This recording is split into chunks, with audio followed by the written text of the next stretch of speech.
안녕하세요. 블랑주니입니다. 오늘은 크레탄 스티치에 대해서 알아볼게요. 크레탄 스티치는 변형이 아주 다양한 스티치인데요. 일반적인 크레탄 스티치와 잎사귀 모양에 적용한 크레탄 스티치 두 가지를 배워보겠습니다. 먼저 기본적인 크레탄 스티치를 위해 가이드선 4개를 그려주었어요.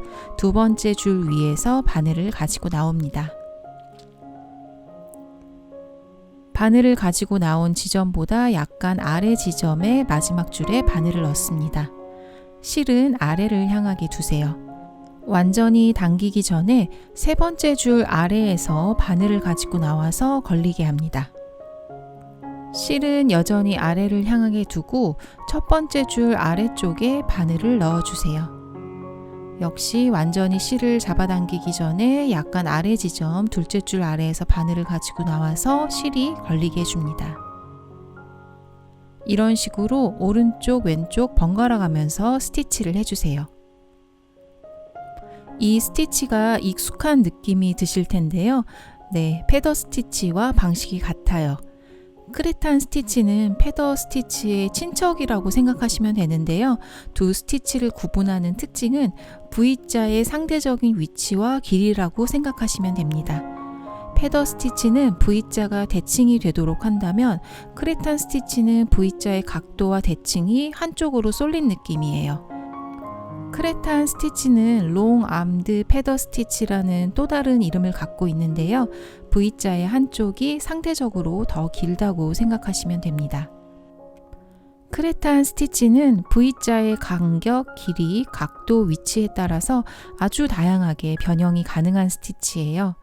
폭을 촘촘하게 하면 면을 채우기도 좋고 장식적인 선을 표현하기도 좋은 스티치입니다. 마무리는 V자 바깥쪽으로 바늘을 넣어서 실을 고정시키면서 끝내주세요. 크레탄 스티치는 잎사귀를 표현하기 아주 좋은데요. 4개의 가이드선을 이렇게 잎사귀 모양으로 만들어주세요. 가장 맨 위 모서리에서 나와서 오른쪽 라인을 따라 약간 아래에 바늘을 넣어줍니다.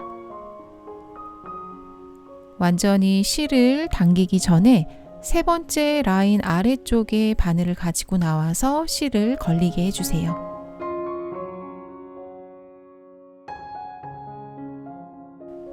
다시 왼쪽 라인을 따라 모서리 약간 아래에서 바늘을 넣어주세요. 끝까지 실을 당기기 전에 두 번째 줄 아래쪽에서 바늘을 가지고 나와서 실을 걸리게 합니다. 이렇게 오른쪽 왼쪽 반복해서 면을 채워주세요. 크레탄 스티치를 잎사귀 모양에 맞게 각도와 길이의 변화를 줘서 면을 채우는 겁니다. 촘촘하게 빈틈없이 표현하셔도 되고 스티치 간 여유를 둬서 모양을 내서 술을 놓으셔도 됩니다. 이런 식으로 술을 놓으면 두 번째 줄과 세 번째 줄 간격만큼의 인맥이 있는 잎사귀가 만들어지게 돼요.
인맥을 얇게 한 줄로 표현하고 싶은 경우에는 두 번째, 세 번째 줄을 한 줄로 생각하고 술을 놓으셔도 돼요. 방식은 동일하고 두 번째, 세 번째 줄에서 나오던 바늘을 가운데에 줄 한 군데에서 계속 가지고 나오면 됩니다.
인맥 두께의 차이를 느끼실 수 있죠? 영상이 도움이 되셨길 바래요. 지금까지 블랑준이었습니다. 감사합니다.